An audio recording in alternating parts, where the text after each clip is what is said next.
Assalamualaikum warahmatullahi wabarakatuh. Selamat pagi anak-anakku semuanya. Bagaimana kabarnya kalian hari ini? Semoga kalian selalu dalam keadaan sehat ya. Nah anak-anak, sebelum kita mulai pembelajaran, dipersiapkan dulu buku paket dan buku tulisnya ya. Hari ini kita akan belajar mengenai muatan IPA KD 3.8 yaitu mengenai siklus air. Video ini merupakan video bagian pertama. Yang pertama, kita akan mempelajari mengenai pentingnya air untuk makhluk hidup. Seperti yang kita ketahui bahwa makhluk hidup itu sangat membutuhkan air. Nah, apa saja pentingnya air untuk makhluk hidup?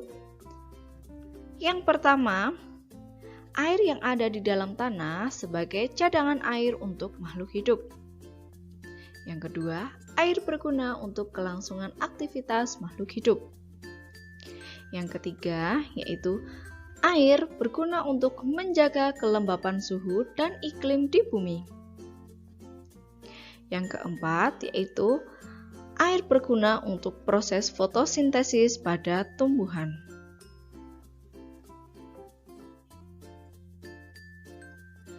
Berikutnya yaitu siklus air.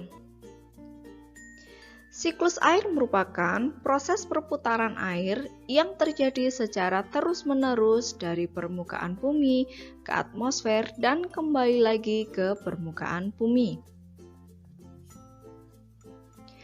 Tahapan siklus air yang bermanfaat untuk makhluk hidup adalah hujan.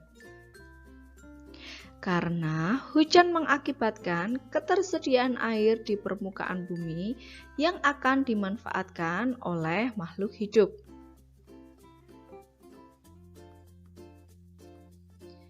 Nah, berikut ini akan Ibu jelaskan mengenai apa saja yang terjadi dalam siklus air. Yang pertama yaitu evaporasi atau penguapan. Yang kedua yaitu transpirasi atau penguapan dari tumbuhan. Yang berikutnya yaitu kondensasi atau pengembunan. Kemudian presipitasi atau hujan. Dan infiltrasi atau penyerapan air. Baik, berikut ini akan Ibu jelaskan satu persatu mengenai proses siklus air. Proses yang pertama yaitu evaporasi atau penguapan. Air di permukaan bumi seperti laut, sungai, dan danau mengalami penguapan karena akibat dari panas matahari. Yang kedua yaitu transpirasi atau penguapan dari tumbuhan. Penguapan air pada tumbuhan itu dapat melalui stomata atau mulut daun. Hal tersebut bisa terjadi karena panas matahari. Yang ketiga yaitu kondensasi atau pengembunan. Uap air di atmosfer mengalami pengembunan karena penurunan suhu udara menjadi lebih dingin. Nah, hal tersebut dapat membentuk awan-awan. Jadi, awan itu terbentuk dari pengembunan dari uap air yang suhunya turun menjadi lebih dingin. Yang keempat yaitu presipitasi atau hujan. Titik-titik air jatuh ke permukaan bumi dalam bentuk hujan ataupun salju. Nah, bisa berbentuk salju jika presipitasi terjadi di daerah yang bersuhu sangat rendah. Yang kelima yaitu infiltrasi atau penyerapan air.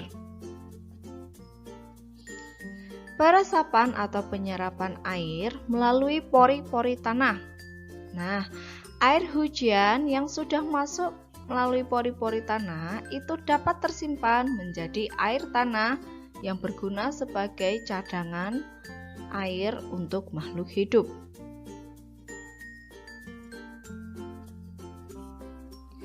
Berikutnya yaitu keberadaan air di permukaan bumi.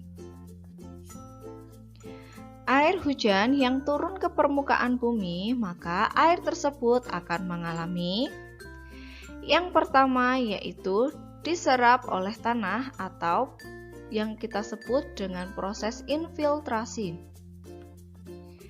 Yang kedua yaitu air hujan dapat mengalir ke sungai ataupun danau. Nah, berikutnya kita akan membahas mengenai sungai.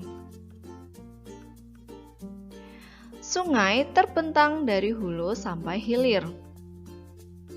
Hulu sungai berasal dari wilayah pegunungan yang biasanya memiliki mata air. Sedangkan hilir merupakan bagian akhir dari sungai yang terletak berdekatan dengan laut.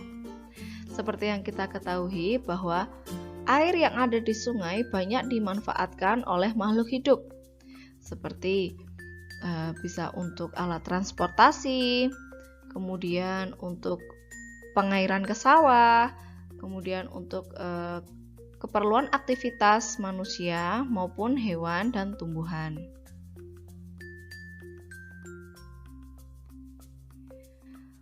Kemudian faktor yang mempengaruhi air dalam tanah. Yang pertama yaitu curah hujan.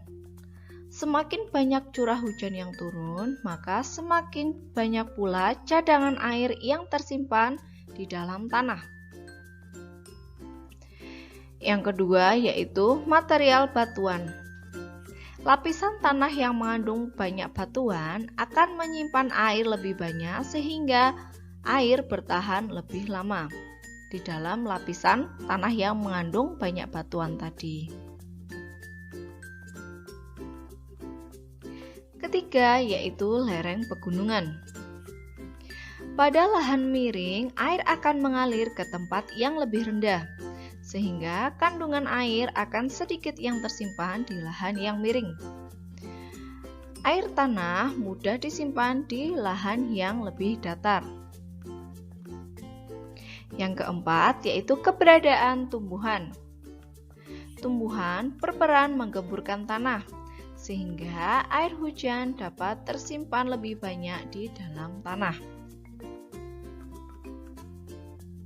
Selanjutnya, apa yang akan terjadi jika semakin banyak pembangunan pemukiman, gedung, dan jalan raya?